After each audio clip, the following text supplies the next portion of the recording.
Hello, everybody, and welcome to Dark Dive with Jessi and Joe. This is a Hellbent Holler podcast. On this episode, we're going to go in deep on the land between the lakes. But first, I kind of want to tell you about what is Dark Dive and what are we doing with this podcast format. So we're going to have a couple of different ways that we're going to do this. We're going to have episodes where we discuss the videos that we put out and kind of go into a deeper discussion on what occurs while we're out in the field and answer a lot of the questions that you guys seem to have about our investigations. In addition to that, we're also going to do episodes where we pick a subject in the high strangeness field, paranormal, cryptozoology, conspiracy, and we're going to discuss those in depth between Joe and I, and you get our honest opinions on all of these weird goings on.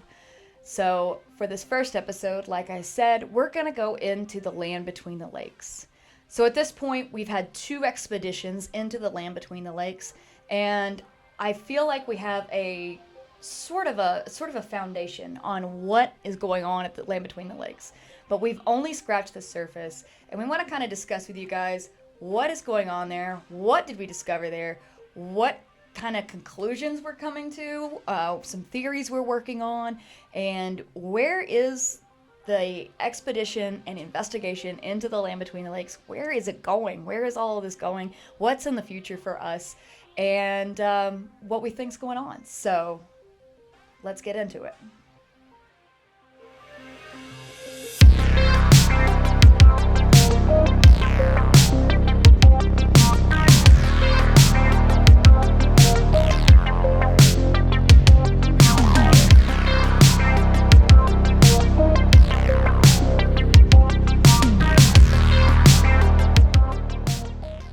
All right, let's get into it. So let's start from the beginning.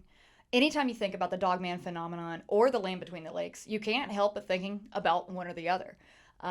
Anytime there is a Dogman discussion, it always ends up going back to the land between the lakes because you have the history there and the lore and the stories about the massacre that occurred in the early 80s, in addition to all of these other stories that are coming out of the land between the lakes from multiple witnesses, even up until this day. So you can't discuss one without discussing the other. But we're going to go back to the beginning of what led us into going into the land between the lakes in the summer of 2021. And that was our first expedition there. You can check out our videos on that. But that was just our initial foray into the land between the lakes. And we kind of dipped our toes in on that first expedition. But let's go back to what led us to going there.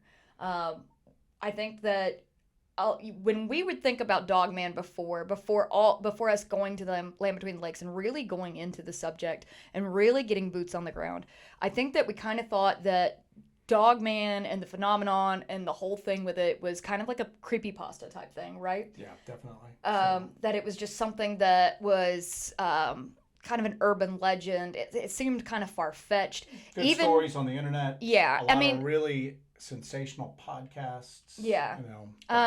Even though we do investigate Appalachian paranormal, hauntings, Bigfoot, any other kind of like cryptid type things, somehow the Dogman phenomenon just struck me as something like, there's no way that there's this upright canid running around and murdering people. So I think that's the point we started from. And that quickly changed over the next year and a half of us going to the land between the lakes. But so let's get into that first kind of... Yeah, well, if you remember what happened is that we started getting, as our videos got more exposure, we started getting people contacting us on a fairly regular basis, mostly in our region, but pretty much across the country. But we started getting a lot of reports from just north of us. Just people reporting, hey, listen, I've got this thing trying to get into my house at night. I've got this thing on my roof. I've got this thing killing my dogs. There was a lady that had her horses attacked, remember? Yeah. And the people that were seeing what was doing this, there's no way this was a mistaken Sasquatch encounter. There's no way that these people were misidentifying what they were seeing. All of them were reporting large, upright canids, long muzzles. And when it started, we just kind of went, oh, this is pretty neat. We might have to go check out this area. because it's within driving distance of us for that forced report. But we really didn't put a lot of credence behind it. And then we just kept getting them. And then we were looking at each other going, what is going on north of us? Do you want to mention where it was? So one account that we received, and we actually met a gentleman up there who has actually turned out to be a good friend of ours at this point. He gave us a really, really compelling report about a local woman experiencing a dogman-like creature in her field. Yeah. And it was just terrifying her. So we went up and met this gentleman, and he had actually had a dogman sighting himself, and he took us to where he had his sighting, and this is when it started to become real for me. Because these are very, very credible people. These are just normal people that are experiencing something absolutely paranormal, and they're totally sincere about it. Yeah, but and then for me at least, there were people that I speak to online about the subject, cryptozoology forums, stuff like that I've corresponded with for years. And I had a couple of them just out of the blue go, for almost no reason at all, go, hey, I don't think I've ever told you this story that happened near you. Yeah. One guy told me a story about something chasing his daughter when they were in a vacation cabin just north of us. It just, all of a sudden, all of these dogman stories started to just come at us just one after the other. But right around the same time, it was like serendipitous how it all worked out, because this was right about the time where you have the alleged massacre witness coming forward and telling his story. This is happening at the same time that we're getting these accounts, so it was very serendipitous, and it all kind of like lined up. So in our own lives, we're getting a lot of stories, and then online, you can't get online without running into this LBL survivor story. Yeah, absolutely. So we took that as a sign. The way we are, we're very weird about timing, that everything lines up for us and we just go with it. So we decided that we would head on up to the LBL and check it out for ourselves. And we came up with a concept called Dogman Summer. And we were going to go investigate some Dogman locations. And the LBL was the main location for that. So that was our first trip to the LBL. We did a lot of research beforehand. And then we headed on up, and the rest is kind of history from there. That was a really, really strange expedition. But I felt like we barely scratched the surface with that one. We went in, and it was just so important that we got there on the ground and got to see what the layout of the terrain was, got to see the bunkers, which is such a big part of the story and the lore that surrounds the land between the lakes and the stories that surround that. So yeah, and when we first went, we were pretty much laser focused just on that RV massacre story. Yeah. We went, I spent weeks trying to research in and finally found the general area where they think that the massacre occurred. We did a lot of research on that. I started going through and looking at a few other cases that happened in the LBL, but we were mainly just focused on that RV massacre and then that spot on the peninsula. That's where we really wanted to get in and look at. And basically the first trip was just basically I don't want to say a sightseeing trip, but kind of a sightseeing, like a scouting trip in a way. Yeah, we didn't really expect much, because even though we felt like the universe was kind of pushing us in this direction, we were a little intrigued by the Dogman thing, but we still didn't really put a lot of credence behind the stories. There was definitely a healthy amount of skepticism when it came to the Dogman subject, still up until this point. So we traveled to the LBL in the summer of 2021, and it was insanely hot, insanely infested with ticks, and so we hiked around. We did daytime scouting. Normally when we do our investigations, if you're familiar with our videos, you know that we scout around during the day, and then we come back to the location that we scouted out and do night investigations there. So we went to the RV site, the alleged massacre site, and we walked all around there. We checked that out, saw the bunkers. We saw just the layout. We walked all around that area, went down to the lake. And then the night investigation really took a turn. We were hearing some strange things, but it really took a turn when we actually got a really crazy thermal image. Yeah, we got that image of something with what looks like a muzzle or a snout, really large, oversized, pointy ears, that we estimate was around my height, about 6'2", and it was looking at us from a ditch. We caught it, took a picture of it. It moved. We took another photo, and then while I was fumbling to get my flashlight up, it just disappeared. Yeah. And we didn't know where it went to at the time because it's dark, and even though we had scouted that area, this was kind of in the tree line a little bit. We hadn't really walked through that area. When we came back the following day, we realized that there was a deep gully that ran through there. So whatever was there was kind of peeking up and over the gully at us. Yeah. And then I think that when it realized I could see it, it dropped back down in the gully and then either just hunkered down there until we left or it moved off. But up until that point, it was just kind of, hey, we're at the LBL. This is pretty cool. This is where all the stories are from. And then when that happened, it's all of a sudden like, all right, there's something here. Yeah. There's something here. Definitely a switch flipped with us on that one because we both were just so shocked to see that image. It was like, okay, there's no other explanation for what this can be because this is absolutely huge. It's got these giant ears. It's got a giant snout. It looks like the typical description of what a dogman would be. It's what the people that have had encounters in the LBL have done witness sketches afterwards. And it described, matches up. Yeah. Just, especially those ears. That's the really focal point of that thermal was just these oversized, almost like bat-like ears that we saw. And what's strange too is going on the next night investigation that we did, we got some paranormal instances occurring. Joe saw the apparition of a woman near a cemetery over near where we got the thermal image of the Dogman.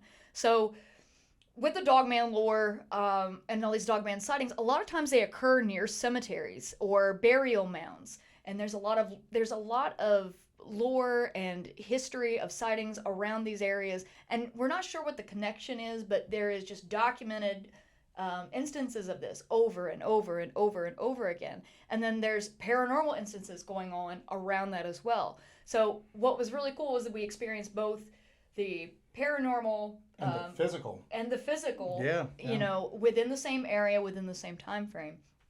So and that was pretty much the main highlights of our first expedition up there, right? Yeah, it was pretty brief. We stayed pretty contained within the northern area of the peninsula around where the massacre site is. We scouted out a little bit more, but after we got that thermal, that's where we focused most of our time on because we knew that there was something there. Yes. Okay, something there. So we were done with that. We were like, okay, we definitely have to come back. So we ended up coming back home, produced the videos, put those out. You guys really enjoyed those videos. I'm so happy you guys enjoyed those videos. And then we continued on with our investigations in our local southern Appalachian area. Well, it came down to there was like an itch that we had. We had so many questions still left about the LBL. We had to go back. We absolutely had to go back. And we came up with a few ideas through our research that we thought would be a really cool way to maybe draw out some more activity. And this is where the next 3 videos and the werewolf experiments come into play. So according to the story of the family that came and were massacred in the early 1980s, they were wearing some sort of musky scent or cologne, and the scent actually drew in the Dogman that caused the attack. So going from that point, kind of came up with a scent experiment, where we would take and make 3 different scent stations in the area where the attack occurred in the immediate area. So we went there with the intention of doing this. We ordered wolf lore that we had made by a family who has been trapping for generations, and they make this homemade animal lore. So this is a wolf lore, and it came in in bottles that were taped up with electrical tape. Hand labeled, just handwritten in a great value Ziploc bag. Yeah.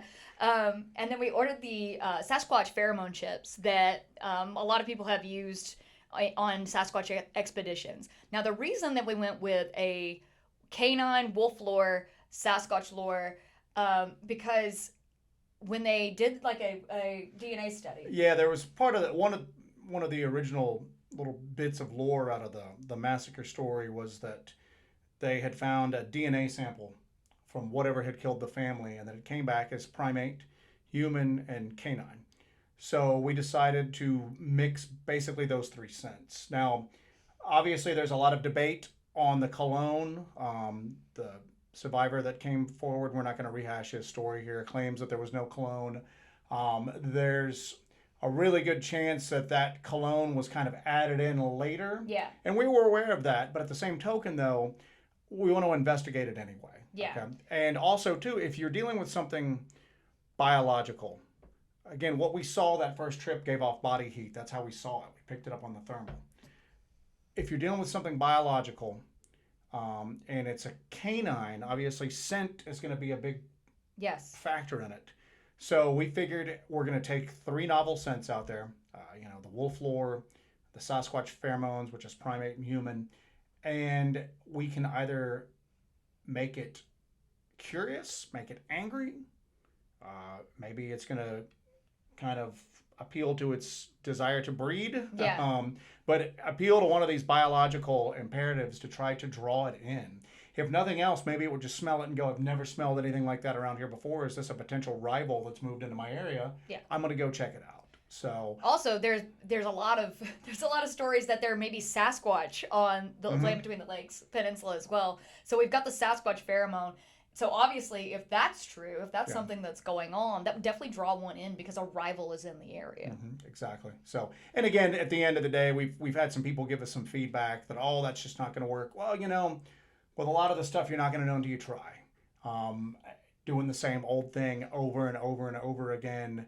Obviously, it hasn't gotten anybody definitive proof yet. Yeah. So we figured we'd try it. We wanted to try some scent experiments to try to bring whatever we saw that first trip, try to see if we could entice it to come in. So armed with this, we traveled back to the LBL, and we did it at a time of year that was closer to the time in which the massacre occurred in the 1980s. It was late winter, early spring when we went, and it also helped that there was literally nobody on the peninsula while we were there, and the leaves were still off the trees, so we could see a lot further into the woods at that time of year too.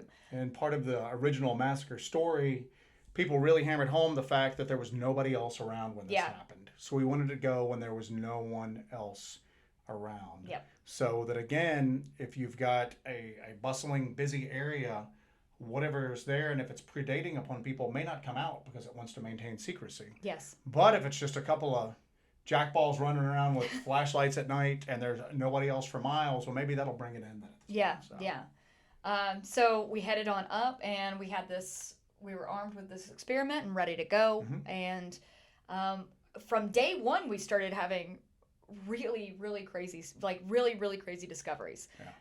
So we decided to check out areas other than the alleged massacre site, because that's where we focused on our first expedition. So we really wanted to branch out for our second expedition.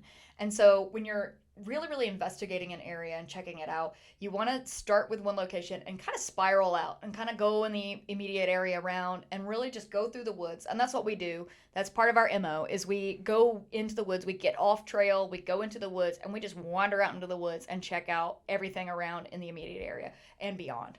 And doing that, we found ruins to houses on the outskirts of the massacre site. We found those pants and that boot. And that really applies to other Dogman stories too. Finding the clothing that was ripped, that looked like it was ripped off of somebody, that pertains and that goes right in line with other Dogman stories that you've heard and that we've heard before. And it seems like that started to jump out at us after we came back from that trip.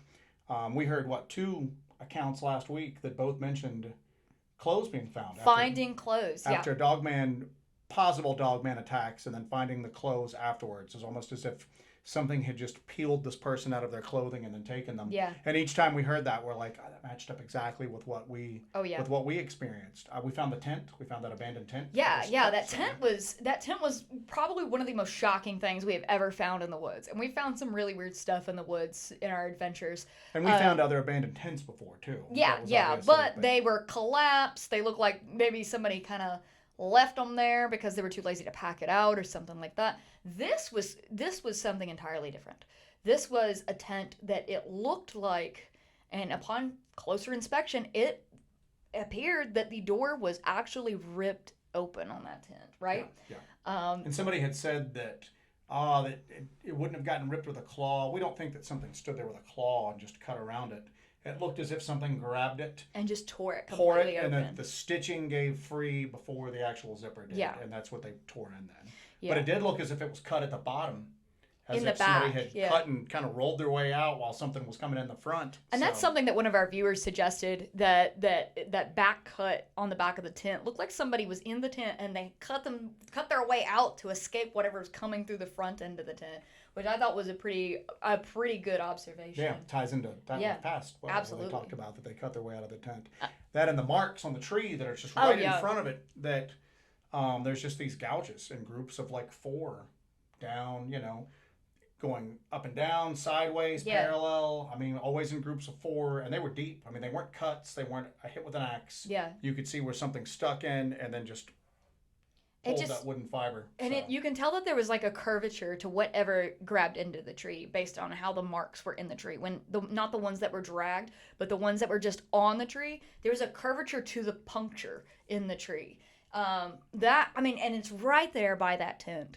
I mean, and so when you look at all this evidence just stacking up and stacking up and stacking up, you can see how you can read too much into an innocent situation, but this is getting closer and closer and closer to being absolutely not an innocent situation. You're starting to see real evidence of some real crazy paranormal or cryptid activity going on in this area. Well, I mean, again, like I said, we heard several accounts of alleged dogman attacks where clothing was found afterwards. Absolutely. There are stories from the LBL itself of hunters going missing. Yes.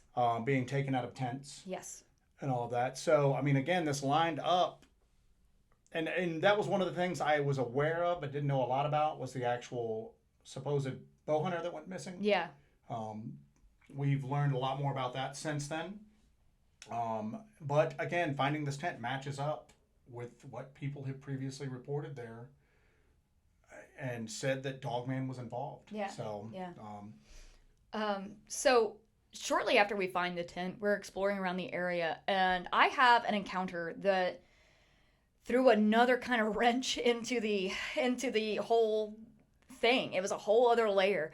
I see with my own eyes a large, long-armed, just solid black figure. And it wasn't like a shadow figure. It wasn't transparent in any way. This was a solid black figure. And it was there, and then it wasn't. It didn't fade away. It didn't run away. It was just there, and then it wasn't. And it was moving when you saw it. It was moving. It was moving. Its whole body, it just had these long, skinny arms that just hung below its waist. And it was just walking, and then it was there, and then it was gone. And I could just feel my heart. Like my heart just fell just into my stomach. It was one of the most terrifying things I've experienced ever in my life. And I'm in these woods all the time. We're out in the woods in the middle of the night. This is happening in the middle of the day, and it absolutely just terrified me. Yeah. But that wouldn't be the last time that we would have an encounter with whatever this dark, long figure was. This long-armed, just creature. And now you said when you saw that, because my first question was, what did its ears look like? Because that's what stood out to me from the thermal image that we had. Yeah. And you didn't really get a good impression of its head, though, did you? No, I didn't. I remember the most distinct things I remember from what I saw were these just long, the arms were just so unnaturally long and skinny, and they hung below just hung so low, and they swung just back and forth when it walked. That's what really stood out to me. I didn't really get an impression about the shape of the head or anything like that. But that, I'm not kidding. Like that was, it felt like pure evil. Well, you were finding the abandoned clothes, the abandoned tent. We started finding bone piles everywhere. Yeah. Not everywhere, but in a few spots. And what was weird about these bone piles is it seemed that these piles of bones contained deer bones, hog bones. Feral hogs are in the LBL. Yeah. A lot of various little small animals. There were fish, but there were coyote bones in there too. Yeah. And now there are instances of coyotes eating coyote carcasses that, coyote hunters have left and everything like that. And I've even heard stories about them predating on other coyotes when they're starving. But there's obviously tons of game in the LBL for them to get to that point. And while we were there, we saw, because part of the fun of the LBL is also seeing how much wildlife you get to see. We saw turkeys, we saw in some areas, deer. Other areas we didn't see anything at all. That's what's weird. But these bone piles, something was predating upon, something was killing literally everything. I mean, like everything. Yeah. And we were thinking, well, there's coyotes here, they're predators. Well, something's killing the coyotes there too. So we decided to put these scent stations up. Around the abandoned tent, around one of the piles of bones, and then we've got a third location that we're really not talking about right now. We didn't include in the video that we put a third scent station up at. And keep in mind, we set these stations up where we found the tent, where we found these bone piles. This is just a stone's throw away from the alleged massacre site. Yeah, not that far at all. So close to that site that we were shocked we found something that close to the alleged massacre site like that quickly. Well, when we first went there, one of the things that we just looking at maps of the LBL, listening to the stories, the massacre site happens on the north end, which you get right across that water, and there's not a lot of stuff, but there's stuff. Yeah. We figured that if there was actual like Dogman activity going on, that it would be deeper into the peninsula, further away from everybody. We basically went to that massacre site just as kind of like a sightseeing trip, just to kind of see the spot that's so identified with it. But we figured we'd spend the majority of our time deeper in kind of to the peninsula. That was not the case. There's a ton of stuff going on up there around the massacre site. Oh, for sure. Around those bunkers and all that.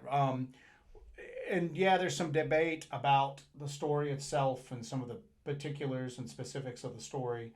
Regardless of the story's all true, partially true, not true at all, there's stuff going on up there around. Oh, for sure. Around that area. So. And there's a lot of debate about the validity of the story because of like were these bunkers, what was the site actually an RV site?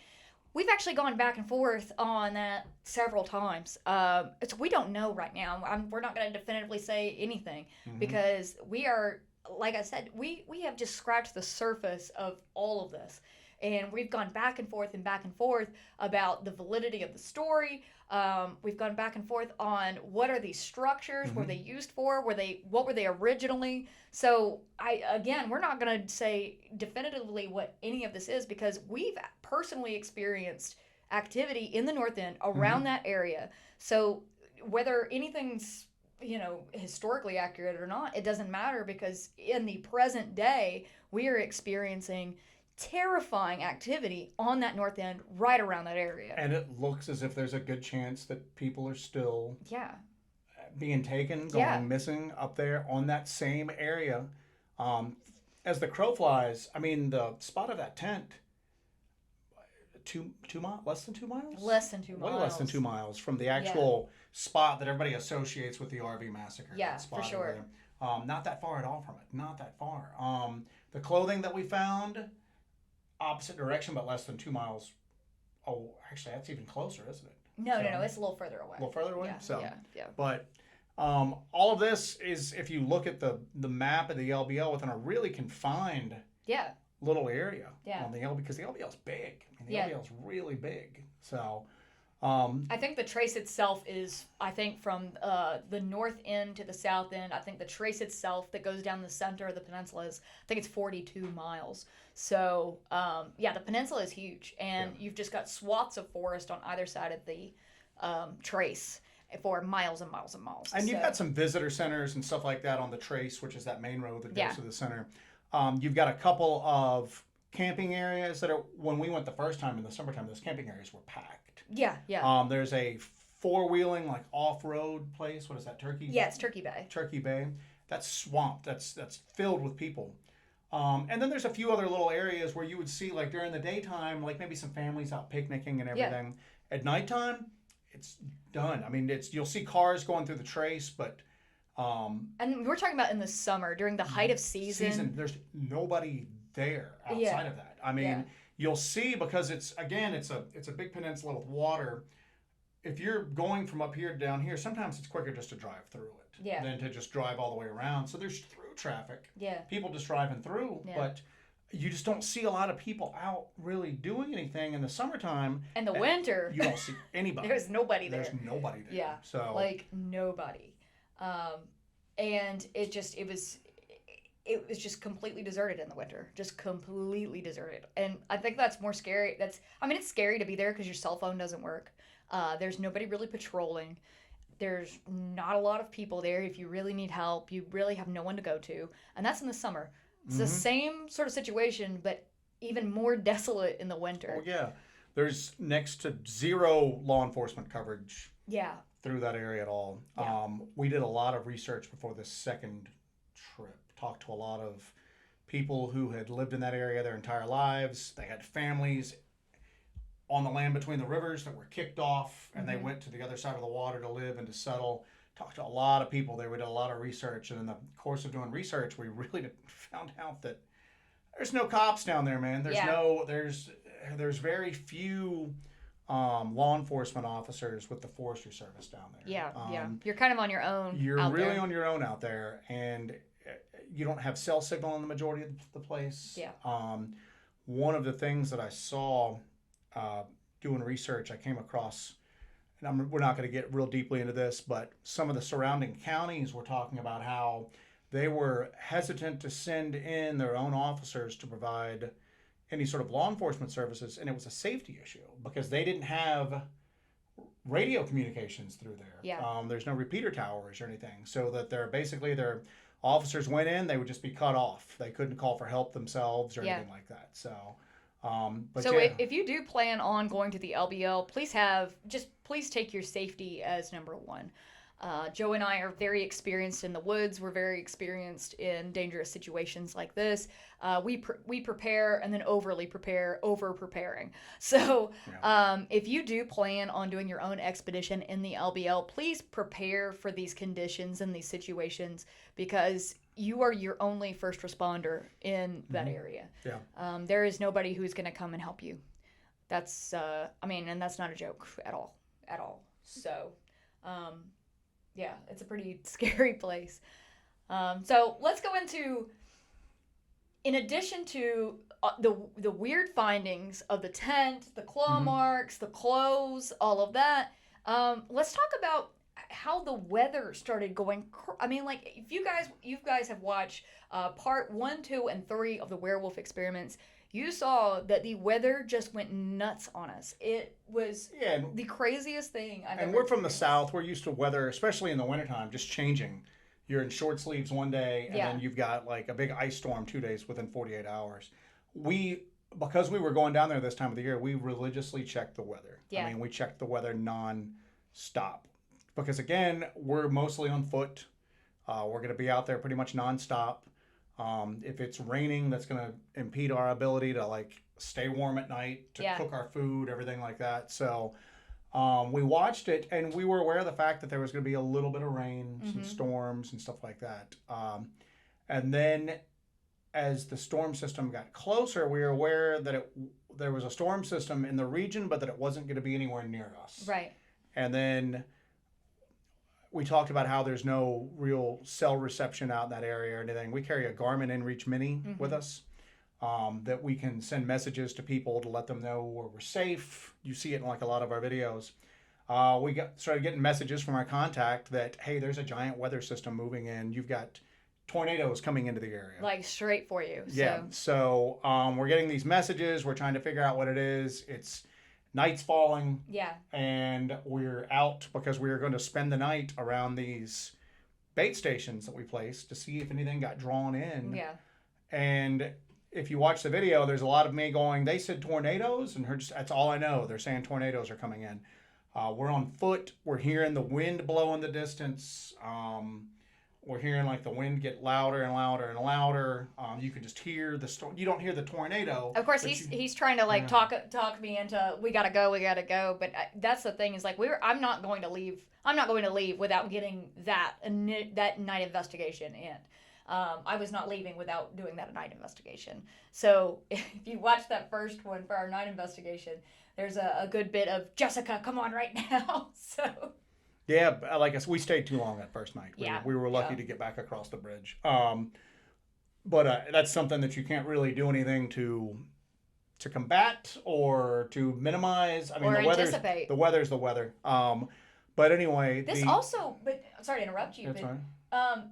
this also kind of like relates to the David Paulides missing 411. Mm-hmm. That this sudden change of weather, finding these clothes like this, there's a lot of parallels to what we experienced and what we found and what's going on in the LBL to a lot of the David Paulides missing 411 stories. A possible camper or hunter going missing with Yeah. that tent, Yeah. the clothing just there, you know, the boots, the fact that you don't just leave your boots. You might leave a jacket, you might leave a hat, you might lose a glove. But your pants and your boots, you just don't take the off. last and then things, just you know. And those weren't hiking boots either. Those were pull-on Yeah. boots. That was somebody who was in a vehicle possibly one time or another. Mm-hmm. So anyway, but yeah, the weather just took such a crazy turn for us. And what's insane is the woods were just a lot. We're hearing stuff scream. And I mean, we hear like foxes scream. We're familiar with a lot of the wildlife in this part of the country. We've heard mountain lions scream. We've heard all sorts of stuff. This didn't sound anything like what we've heard. No. We're hearing screams. We're hearing strange howls. Some of it's like a little bit in the distance and kind of almost gets covered up with the sound of the storm. Some of it seemed like it was 50 feet away from us. It was so close. Yeah. It was so close. And it was just that whole night investigation was such, and I don't mean pardon the pun or whatever, it was such a whirlwind of an investigation. We had that tornado coming in. We just have screams all around us, and then we find that freaking footprint in the mud. Yeah, we've gone down to the bunkers and again, the bunkers of all places, because my initial, and I still have this thought to a certain degree, is that everybody is so fixated upon that 1980s RV massacre that the rest of the LBL just kind of gets lost in the wash. Yeah. And as we find out later on, there's a lot of stuff going on. It's a lot bigger than you think it is. But you keep finding stuff around those areas. You know what I'm saying? I mean, you keep finding stuff around those areas. We're going down past the bunkers. We're going to go and proceed on foot to one of the areas of the scent traps. And we find in the mud this print that it's not like a regular canine print, like a regular canine shaped print. It looks like just a big footprint, but claws at the end of it. Huge I still claws. can't. I keep looking at that photo. I can't tell if I'm looking at 5 or 6 claw marks from the end of that. Yeah. But claws at the end of where the toes are at, and it's in the mud. It's bigger than my size 12, and it's pointed in the direction that we were traveling. Yeah. To where those scent stations were. Or one of the scent stations were. And it's just so weird because I'm looking at it going, just right around these bunkers, we keep finding stuff around the bunkers. The thermal we found, the first trip, was not that far from the bunkers at all. Yeah. So, but that print, I mean, we got photos of it, we got it on camera, but it's just, it didn't look human, but it was human shaped. Yeah. It didn't look like what we think of. It was almost narrow and long, and then had a claw. Yeah, and then just claws at the end. It didn't look anything like the Sasquatch prints we found. Right. That what we think are Sasquatch prints didn't look anything like those. It didn't look like anything that we've seen. No. So far. And again, if I had seen it before, I would go, "What is that? That's weird. It's not a barefoot print. It's not a boot print." But then when you saw the claw marks at the end of it. Yeah, that just completely, it's completely out of the realm of anything we've ever seen or dealt with before. And it's not just claw points like you would see with a bear track. Yeah, it was the actual imprintation of long, the length of the claws. Like claws that are coming out. So, yeah. 3-4 inch claws? Yeah, well, I mean, right? So, they were, it was insane. It was insane. But the length of the claws are very similar to the markings we found 2 miles away in the tree next to the abandoned tent that was ripped open. That it looks like almost the same kind of size, same width and pattern and width. Yeah, they were very, very similar. So it's so weird to connect those two, but it just, again, you've got all these little puzzle pieces that are coming together to start to form some kind of picture of what this thing is or what's going on in the land between the lakes. But I mean, that's pretty much once we got that night was done. We had to get out. The storm was coming in, and it sounded like a freight train coming through the woods at us. So we got back in the vehicle, got across the bridge, found a little town, found a little hotel, and then just set up all night long trying to decide if we were gonna have to evacuate the hotel or not, if the tornado was gonna come that way or not. So but we had that, and then we went into just ice storms. So right after that, so we went from tornadoes to ice storms. And in our werewolf experiments part 2, you get into kind of the beginning of the ice storm and us before and after an ice storm. So it was crazy how the weather just kept shifting. And again, we always go back to, we're big fans of David Paulides and his work, and we always say to each other, hey, do not get missing 411. Do not get missing. Well, what's weird is that the thunderstorms and then now these ice storms have driven what very, very few people were there before out. Yeah. I mean, we saw but we didn't see anybody driving through the trace. Nope. We didn't see anything. We don't see or hear anything. We don't hear vehicles, nothing like that. No. But we're hearing this constant rumbling noise. Yes. You could almost feel... I could feel it. I could feel it. Yeah, you could almost feel it like in the ground and then in the pit of your stomach, but it's just a constant rumble, and we could never find the source of it. No. We thought it was maybe something down near the water line. We went down there and checked. We spent... we don't really include it in the video because it's just us walking around finding nothing, but we could never find anything that would cause it, and it was close enough again that you could feel it. And there's no large machinery in that area or anything like that. It was just a low rumble, and you can hear it in the video. You can kind of hear it in the video. This low, constant rumble. It never raised, it never lowered. It was just a low, constant rumble, and you could just feel it kind of in the pit of your stomach. It was very weird because prior, we had been there a couple days before, and it wasn't occurring at all. No, nothing. I mean, and we didn't hear it after that either. No, it was just like that, basically like that. That day. One day right after the ice storm, and when it was just completely abandoned, you're just hearing this rumble. It's not a plane. I mean, there can be a plane going overhead. You don't feel it. Like, you don't feel that constant rumble, low-key rumble just in like the pit of your stomach almost. Yeah. So that was also the day that you actually got to see the dark black figure that I saw previous to that. The area where we eventually pick up those like screams and what sounds like somebody laughing and singing. Yeah.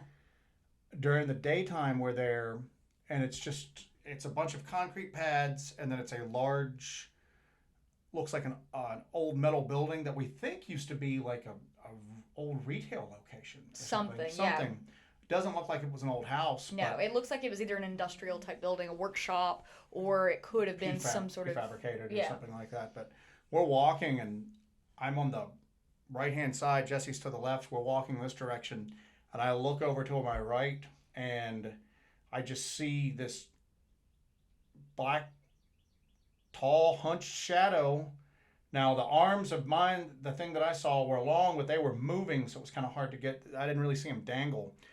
It moved the branches, so whatever it was physical. It's physical, yeah. I mean, it moved the branches that it ran through, and we're walking this direction. I catch it, I look at it, and it goes, and as I'm turning, I can't keep up with it. Because again, I'm having to turn like this, and it's just gone. He takes off. I mean, you see him. Just he jet takes off towards it, and nothing. I mean, there's no footprints. I have no wig. I go and look where in the direction it was going to. It seems like I still should have been able to see it when I had gotten completely turned around, but it was just looked at it, watched it, and then it just kind of like went past my field of vision. Yeah. And it was just gone. Yeah. And it was just one of the weirdest things I've ever seen. But it's so dark. It's like blacker than black. It's just black, and it seems like its joints are in the wrong spot. Yeah. And it seems like that it's just gangly. And that's a good description. Yeah, but it just didn't seem like its joints were in the spots you would expect them to be at for the proportions of the body. Yeah. And it was just, and it didn't seem like it would be able to move that fast or that fluidly because it seemed like it would be very, very awkward. Yeah. But again, it was just and I watched it. The branches, as it went through it, the low-lying branches behind that building, and then it was just gone. Just gone. Yeah. But very weird. Very, very weird. Did it make you feel like, did you have any sort of like feeling, like did you have any kind of fear? No, we didn't. And that's what's weird is that you constantly hear about how when you see these things, you get this all-encompassing terror and everything like that. I had that. Well, yeah, but what I'm going back for too is that I didn't see ears on this thing. I didn't have a... Yeah. It seems like if it was the same thing that I saw on the thermal, even for a split second and even moving through the branches, I would have seen those ears. So this is something else. That's what I'm thinking. I don't know. That we're not just dealing with a possible Dogman on the land between the lakes, but we're dealing with something else. I don't have a name for it. I couldn't sketch the head for you right now. Mm-hmm. Because it was so fast, and again, it's weird because you kind of focus on the arms when you like look at it because the arms don't seem natural. The arms don't seem like they seem unlike anything else you've ever seen. Like the proportions of like the fingers are so long. Yeah, the long fingers. Yeah, and it just seems like there's like almost like an extra elbow in it, like an extra joint. It just doesn't seem natural. Yeah. And that's what you kind of focus on, and then, like I said, its head there were low-lying branches through there because it's hitting them as it goes through it, but it seems like I should have been able to see those ears are so pronounced on the thing that we caught on thermal. Well, I don't think it's the same thing. I think we're dealing with multiple entities in the LBL. I think we're dealing with that land is so charged that there's no telling how many things are out there. I don't think we're just dealing with a Dogman situation. I don't think we're just dealing with Dogman at all. I think that there is potential for God knows how many things are out there. Well, we saw that thing on the thermal the first trip. Yeah. That matched the witness sketches of what people claimed to have seen in the LBL. Yeah. Dogman. And then we're having classic ghost activity. Yeah, and what's weird is that we didn't even put two and two together at the time, but we get back. We're big fans of Strange Familiar podcast. Yeah. And he did a thing on the woman in white. These ghostly apparitions of women wearing white. Now, what I saw was wearing like a real dingy gray. It wasn't like a pure pale white. And what I saw was like just for a split second, I remember like her eyes. I thought it was somebody ticked off that we had been walking around the cemetery. Yeah. Because she just looked like she hated, and then she was just gone. Yeah. But we saw the thing with the thermal. We saw her. We saw these black figures with the long dangling arms. Yeah. Later on, we hear those laughs and the singing. And then we see the lights in the woods. We see tons of lights in the woods. There's so many lights in the woods. Well, then I get that figure on thermal again where we find the...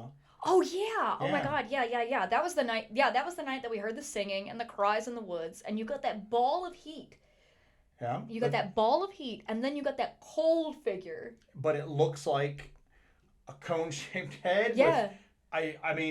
People keep contacting us going, oh, that's like a Sasquatch that you saw. And I'm going, I can see where you would think that because of that outline, but that figure was cold. Yeah, because it's black. We had it on. I had it on red hot, where heat will give off varying shades of like red and orange.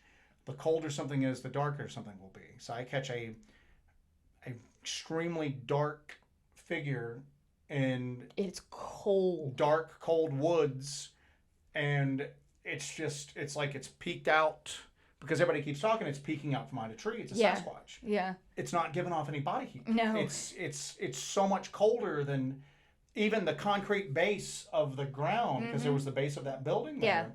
Yeah. It was just an absence of any heat whatsoever that was in the shape of some sort of figure. Yeah. So. Yeah, no explanation for any of this. We just kept getting and it seems like the more we get into this, the weirder and weirder it gets. And I think that's with anybody that does any kind of paranormal investigation, that the more you look for these things, the more they look for you. I don't know if it's because you're more open to them and they know that and they come after you or they show themselves to you, or if now that you're aware of their existence, it's just drawing them right in.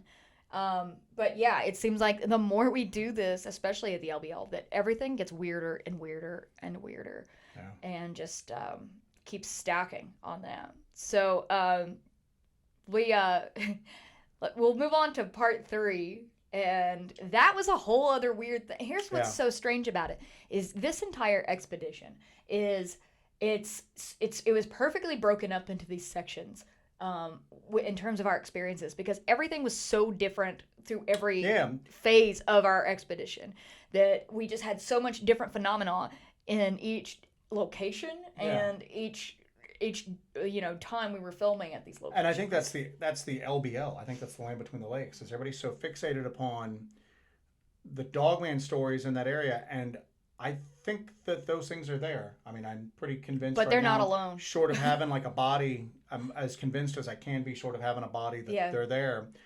But there's other stuff going on. There's a lot of other stuff. There's other stuff going on there too. Yeah. I mean, that when we moved, to back up a bit, we have gotten several people around that area who have contacted us on the regular, sharing just experiences and things that they've heard their family members or friends say.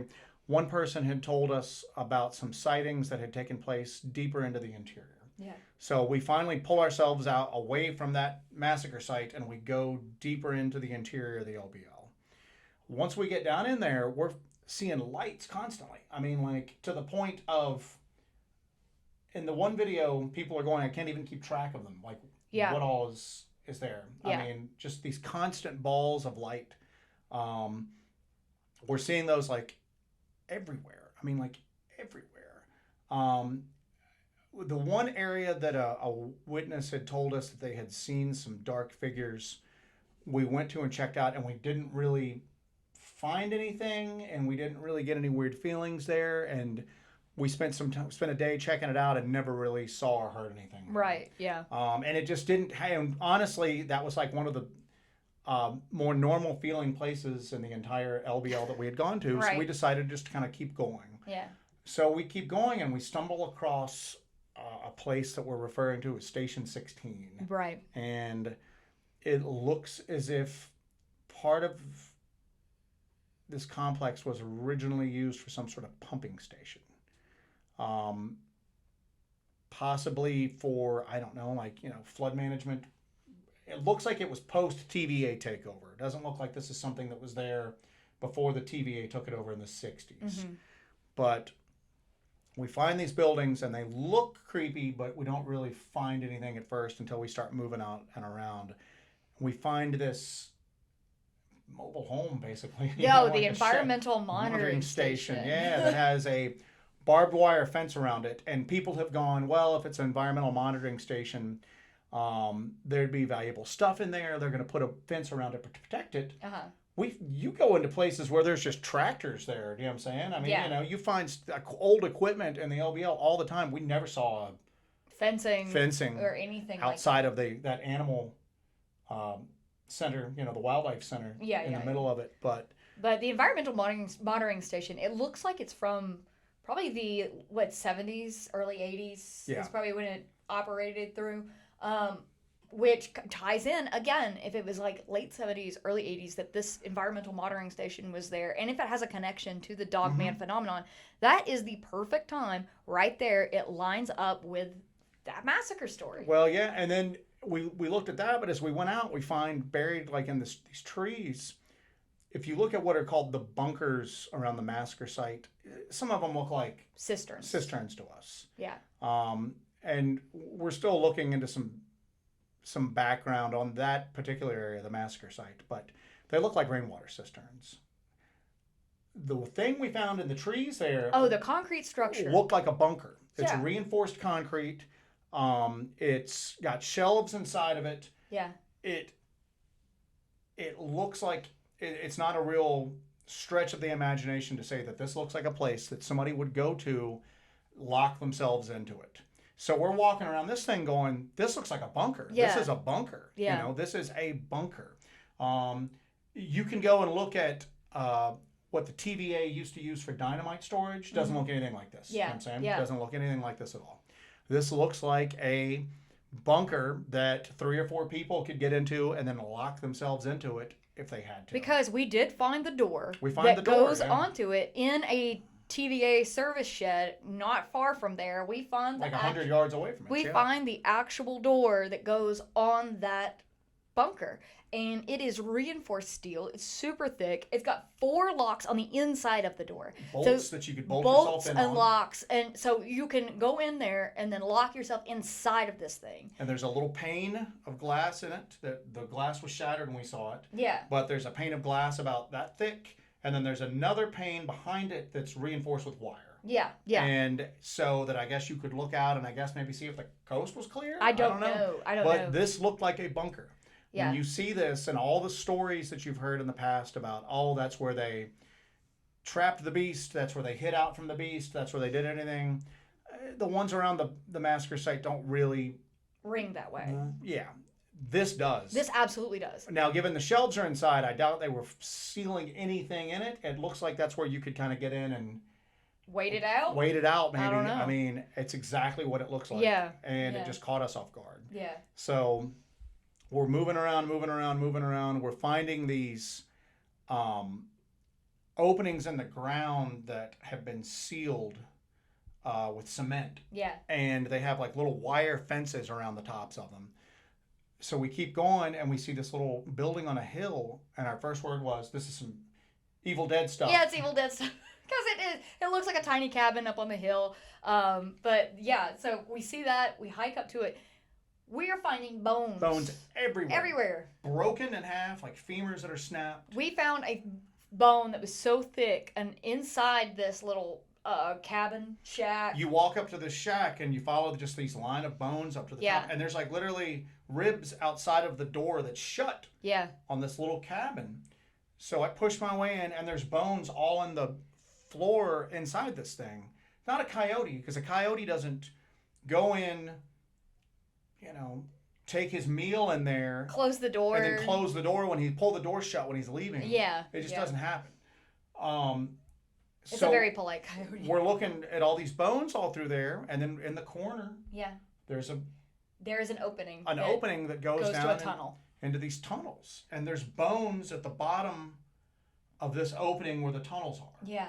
So obviously something is going down into these tunnels and taking. But it's something that can get in and out of these tunnels because, again, a coyote is not going to be able to get in this tunnel and then get out the 6 or 7 feet. I mean, that takes something with hands to.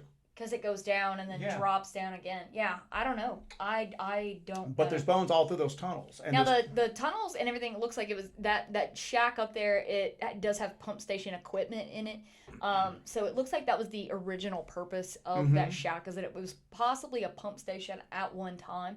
But maybe that after the TVA, abandoned the whole thing and the pump stations and everything were defunct, that now something else is using that infrastructure to move about or live and maybe undetected. And maybe they brought a prefabricated building in and put up a bunker to try to look into these creatures. I don't know, but I mean it's weird because the tunnel went down. Now this is on a hill, so it probably just goes.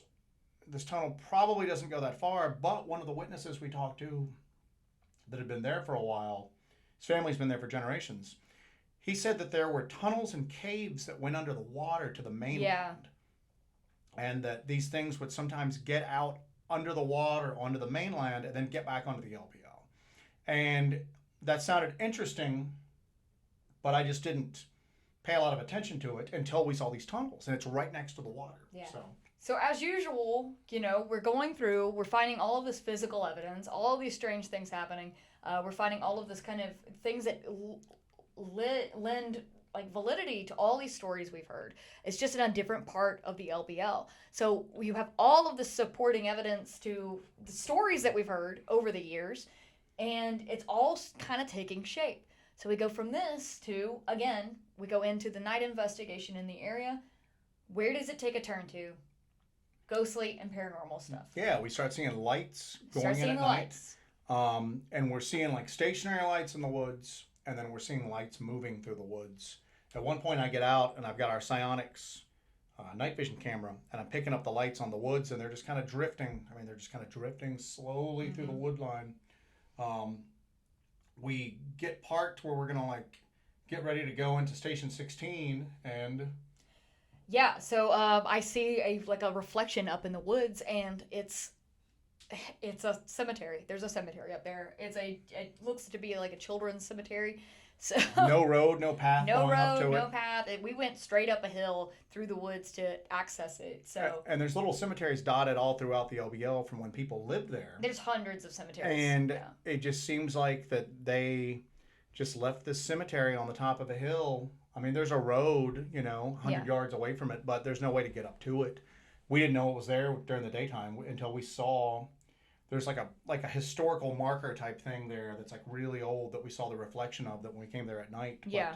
But all of this activity is occurring within 100 yards of a cemetery. Yeah. So. So again, that's another common thing through these stories and through what we're experiencing is there's a cemetery right there. And we didn't expect a cemetery to be there. We thought it was just going to be this environmental monitoring station. But again, you have the same set of circumstances over and over and over again. Cemeteries, paranormal activity, Dogman activity, and it's all strange lights, missing people, but it's all just everything just keeps having the same kind of things. You got a pattern developing here. And then the other part of the pattern was that we didn't have happen any other time of the trip was the equipment drains. Equipment drain. To a point where we're big on redundancy. People are like, why didn't you carry spare batteries? You see me changing batteries out at one point. We didn't include that. We carry spare batteries for all of our lights. Spare Cameras. Lights. Yeah. We carry everything. My camera malfunctioned, which never happens. Never happens. But my camera malfunctioned. And then our lights were just going down left and right. Headlamps went down. Changing batteries, and 5 minutes later, those batteries are going out. So. We were down to, I think, one flashlight at the end there. And it was a small pocket light. Like AA pen light that we had. And then your camera was hooked up to, we have an action camera that's hooked up to, it's like a 15,000 it's a very sizable battery bank that we've got it hooked up to. I can't remember the actual capacity on it right now. But we've used that thing for days without recharging it. Just nonstop, just powering this little action cam. So luckily that had enough power, but even the camera was the screen was going in and out. Oh, it completely just went and we just didn't know died. if we were recording anything at that point. So, but it was just to the point where there's no natural light at all. There's no light at all, period, through there. Now we're in this area where we're finding these bones and there are these tunnels and all of our flashlights are dying. Yeah. So we had to call it. We had to call it. There was no way to. We don't know the area well enough to stumble around the dark. No. We went ahead and called it, and then used that one little light that we had left to get out, and then that was it. Yeah. So. Yeah. But yeah, so this is what's happened. This is just our second expedition at the LBL, and we had all of this happen. So we get done, and we've got a lot of theories we're working on. And a lot of thoughts on the whole thing, but I'm not ready to come to any kind of conclusions yet. But there's just, the evidence is mounting. I don't know in what direction, but evidence is mounting. We keep seeing the same kind of things happen over and over. But what's weird is the evidence isn't mounting in any one particular direction. Because after the first trip, we got the thing on thermal. Yeah, I know I saw that woman or whatever it was. We came back and we were just geared up for a physical cryptid hunt. Okay, this thing's physical. We're gonna put out some bait stations with the scent. It's gonna draw it in. We had game cams up, and we know there's a lot of debate on whether these things can see infrared light or not. Yeah. So we had those up. We also had some actual long duration audio recorders buried around close. So even if we couldn't get it on camera, we might at least hear it coming up. Yeah. Or at least maybe get some prints once it's gone. But we were there just geared up for just a physical hunt. Yeah. And then we start getting all this other paranormal activity stuff. Because even the black shapes we saw, I don't think they were physical, but they were physical, but they just disappeared and they didn't look they didn't look anything. They looked far more unnatural than you would even expect an upright dogman to look. These things just did not seem right. They just didn't seem right. Yeah. But again, just the voices, the singing, and what's weird is that almost any other expedition we have, hearing those voices and that singing and all that would have been the highlight. Yeah. It's almost like you forget about them when you're talking it's almost about an the trip. afterthought when you look at the whole of the evidence that we gathered during that entire expedition. But yeah, and we've had a couple of theories here about why did they build the LBL? Why did they, why did they kick all these people off of this land? To not use 99% of it. To not use 99% of it. They ran so many people off of this land to take it over, and to isolate it, really. The only way you can access it, from the south, you can access it, but there's more population in the south. But in the north end, you can only access it by wind bridge from the mainland. So it's very isolated. And did they create this place to trap something, to keep something under control? Isolate something? And it's ran down. I mean, they do nothing really to maintain it nowadays. You could say that it was just general government budget cuts, but it's almost as if there's a concerted effort to make this place as unappealing as possible. Oh, yeah. I made a comment a couple of times about this, that short of dynamiting the bridges leading over to it, they're doing everything they can to make you not want to come there. Yeah. Yeah. And it's weird. Like I said, we get contacted daily by people telling us, "Oh, this is what's going on," and and I understand that, and we saw evidence of a lot of these theories, but then there's no one theory that ties all of this together. No. I mean, nothing at all. And I think I mentioned it in one of the videos that, I just feel like we'll never know exactly what's going on there, that we're just scratching the surface. I feel like we could go there 1,000 times and we wouldn't have all the answers to all the questions. We just seem to have more questions every time we go. And it's like the phenomenon just messes with you. Yeah. I mean, we go there geared up for like a physical, like, cryptid hunt. The weather hits us, you know what I'm saying? We have to like leave out, regroup, come back in. Then we go out and we're seeing these black figures, and we're finding like abandoned clothes and abandoned tents and all this stuff. And going into Station 16, we weren't expecting the equipment drains. People are going, well, you should have checked it out. Yeah, we have like Geiger counters, EMF detectors, everything like that. We didn't have them with us right then because we weren't expecting to need them. In that case, we were expecting something physical in this area, because some of the bones still had like tissue on them. Yeah, something has been there recently. But we weren't expecting like equipment trains, like we're like on a ghost show or something. I know. Like that, So but so kind of just to wrap this up, I think that, we've discussed this already, we're not done with the LBL by any stretch of the imagination. We're definitely going back. So it looks like that there's going to be another LBL in the works for us. Definitely another expedition coming up. And we're trying to plan out a little better this time. And it seems like you can't plan enough, because every time we keep trying to plan, you just... The evidence takes you in a different direction that you weren't expecting. And you end up just winging it once you're there. You know what I'm saying? And the peninsula seems like it's alive in a way. The LBL seems like it's its own entity, that it's full of other entities, and it's a very strange and magical place.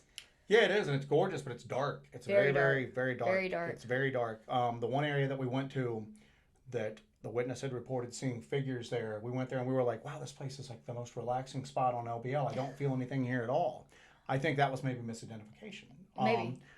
Maybe, or maybe you go there like a week later and it's just, the dread's palpable at that point, But I mean, we'll say it a couple of times. There's certain areas there where you just go, this is a bad place. This is just a bad place. Evil. There's evil's a level of evil there for sure. And it's, like I said, again, it's where we live at, there's 3 or 4 national and state forests within an hour drive from us right now that we could go to. Some with varying degrees of like attendance with people going there. We're not going to go and find an abandoned tent here, abandoned clothes here, claw marks in the tree. You're just not going to find it. We're not going to have our equipment drained here. I mean, in the LBL, it's like everything else we've ever experienced spread across the southeast, plus some. All concentrated in this one place. Times 10. Yeah. So. Yeah. Like I said, it's definitely, it defies explanation, and I think that if anybody tries to explain it, they're just shooting in the dark. I think they're uncomfortable with not knowing, and it's a defense mechanism where they're trying to explain it to themselves. Yeah. we've been there twice now. We were there for 9 days the second time. Mm-hmm. That just scratches the surface especially compared to what other people have done. But we were on the ground constantly looking. Day in and day out. And we have nothing but more answers than what we went there. More questions. Yeah, exactly. Sorry. More questions. We have more questions than what we went there. We have no answers, yeah, actually. Zero answers. We think that there's something there. I think that these creatures, these dogmen, you want to call them, are there. And other things. I don't think that the dogmen are here all of the time but that's just something that we're still working towards, man. Yeah. I mean, it's weird. It's weird. Yeah. So do you have any other things that you wanted to add? No, that's it. Yeah, like I said, we wanted to go over all this with you guys and kind of discuss it and give you kind of the background of, some behind the scenes of our thoughts and feelings on what occurred. A little peek into, kind of our process and kind of what we went through while we were there on the ground. If you guys have any questions or comments about our expeditions to the LBL, or if you have any suggestions on things we can look into on our next expedition, which will be coming up in the next few months, we will be returning on the ground in the LBL for an extended period of time and doing another investigation. If you have any places you can suggest for us to go and investigate, if you're familiar with the LBL, we'll be more than happy to go check those out and look into those. And it doesn't have to be the LBL.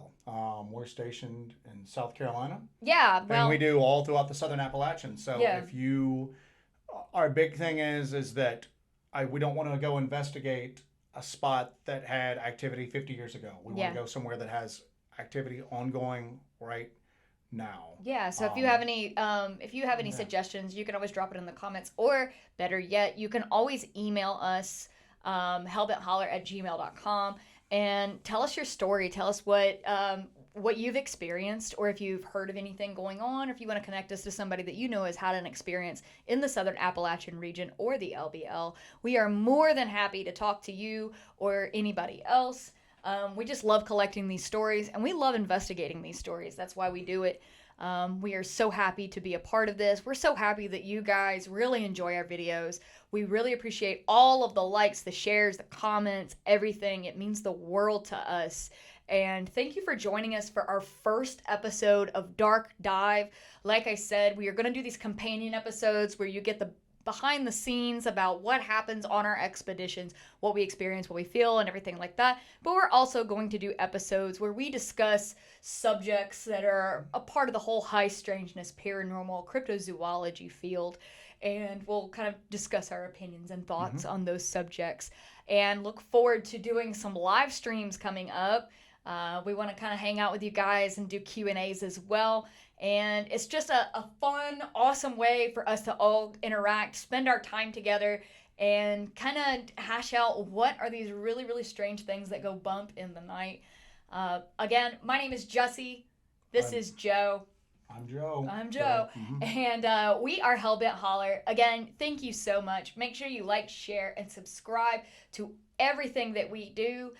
You can follow me on Instagram at HellbentJessi. I update over there all the time. And again, if you have anything you want to share with us, whether it be a story, a suggestion, anything like that, you can always email us at hellbentholler@gmail.com. And again, for Hellbent Holler, my name is Jessi.